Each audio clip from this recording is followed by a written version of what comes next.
The governor requesting a federal emergency disaster declaration ahead of the storm expected this weekend.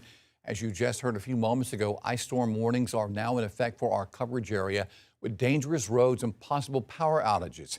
You're being advised to avoid unnecessary travel beginning tomorrow afternoon and to use caution as conditions worsen. Meanwhile, Lexington County is getting ready for this storm and asking neighbors to take the steps right now. We keep saying that before the conditions get dangerous. Our Kiki Gushu explains how first responders are getting ready.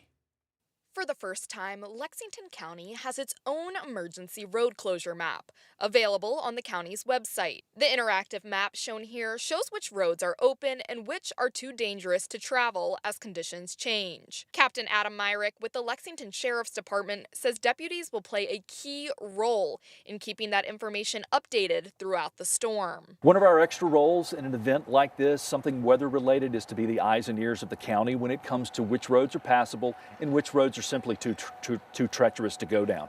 Myrick says staffing will be increased and resources shifted countywide as conditions change. Once we get that information, we know that we need to begin increasing staffing levels. We know that we need to begin shifting resources around, equipment and so forth.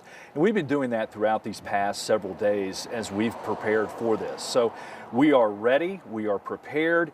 Myrick says emergency services will respond carefully and 24/7, just as they always do. But residents should expect limited travel and prepare to stay home if conditions worsen. A good rule of thumb is just to prepare yourself to be without food or without power, maybe as long as 2 or 3 days. So whatever food supplies you might need, whatever medications you might need, and whatever arrangements you might need to keep your devices charged and powered, do that. IRMO firefighters say with expected power outages, it's best to stay away from downed power lines. If you have power lines that are down in your neighborhood, don't go and check and see if they're live or not.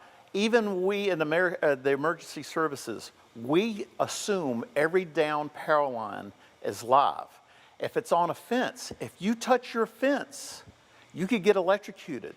If there is widespread power outages and you need warmth, Myrick says stay tuned for emergency shelter information. In Lexington, Kiki Gushu, News 19 WLTX.